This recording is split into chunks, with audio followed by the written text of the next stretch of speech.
Police investigate the third armed robbery this year involving 3 assailants. That's our top story in our Barbados Today afternoon news update for Tuesday, January the 9th. I'm Emmanuel Joseph.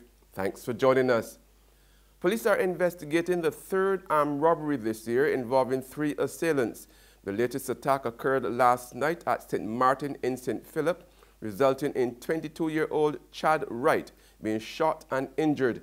Police say Wright of Manderley Gardens, St. Philip, was in St. Martin, Lymouth with others when 3 armed men approached them, proceeded to search them, robbing and shooting Wright in the process before fleeing. The attackers got away with mobile phone and an undisclosed sum of money. On Saturday evening, 3 armed men robbed the owner of Golden Sands Hotel of money, while on January 3rd, 3 armed men held up Emerson Trotman as he arrived at his Maxwell Christchurch home. Police Public Relations Officer Acting Inspector Roland Cobbler was unable to link the 3 robberies at this stage. No one has yet been arrested in connection with these crimes. Meanwhile, police are yet to release the identity of a 68-year-old Christchurch man who collapsed and died while walking along Bridge Street, the city, yesterday. In other news now, Barbados' newest Governor General has called for unity in the country even as general elections draw near. Speaking in the Senate chambers of Parliament during her installation ceremony yesterday evening, Dame Sandra Mason appealed for the country to come together despite the trying circumstances it's now facing.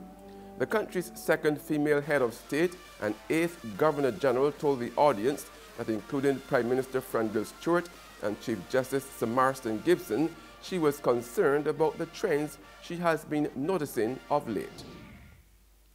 Now, while the country was installing the Queen's official representative here inside the halls of Parliament, Barbadians on the streets nearby were having their say about whether or not the island should create its own head of state by way of a Republican government.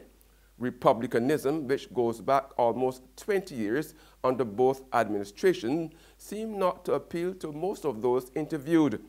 But for the majority of them, it was neither here nor there, while others who favored it felt citizens should first be educated on the pros and cons, or the island should become more financially independent before going Republican.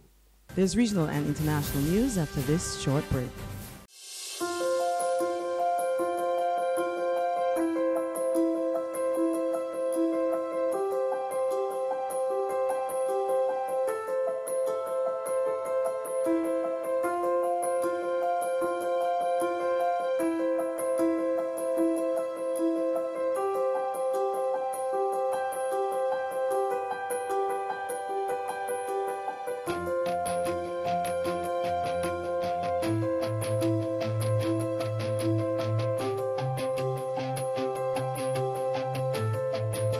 Barbados Today, news you can trust.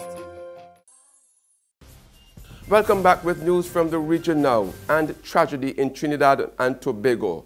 National Security Minister Edmund Dillon has issued a strong warning to the perpetrators who slaughtered a schoolboy and his taxi driver and injured several other students in Chumaka, Laventille yesterday. The taxi, which was caught in a hail of gunfire from rival gangs as it passed through the area, also burst into flames, trapping the boy and the taxi driver inside. The killings of 2018 continue unabated, following the killing of a man identified as Andrew Pereira in the Chumacak area last night. Mere hours later, gunmen opened fire on a car they thought had its killers, but in fact it was carrying school children. Investigators told TV6 News that the shooting occurred just after 3 p.m.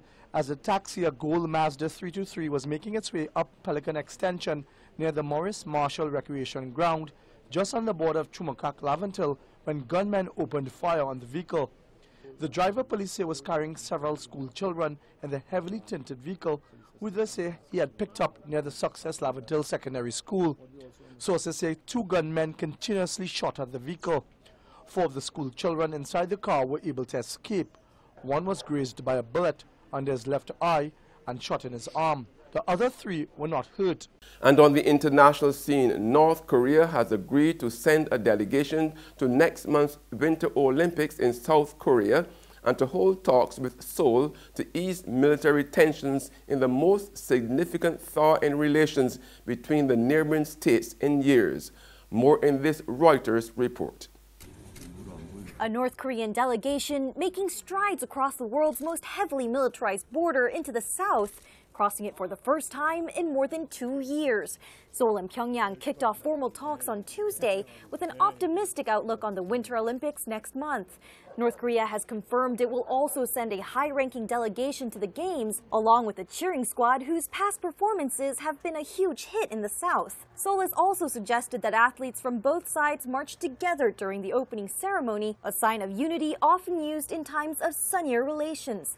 The North's missiles are a trickier subject, though as Reuters' Soyeon Kim explains, there's more at play than the Winter Games. Although Washington and Tokyo have shown skepticism to this meeting, if it doesn't do anything about resolving the nuclear issue, but the fact that a small window to dialogue is open could be meaningful. And finally, this story.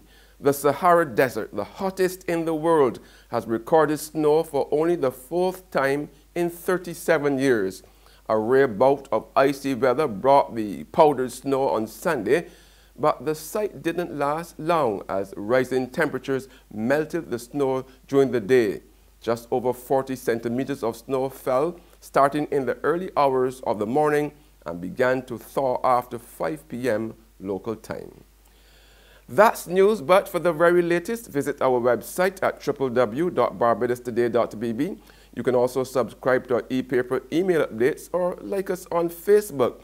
We are also on Izumi Media in bus terminals, as well as Screenplay at supermarkets and at gas stations near you. You can also hear us on Mix 96.9 FM. I'm Emmanuel Joseph. Have a fantastic day.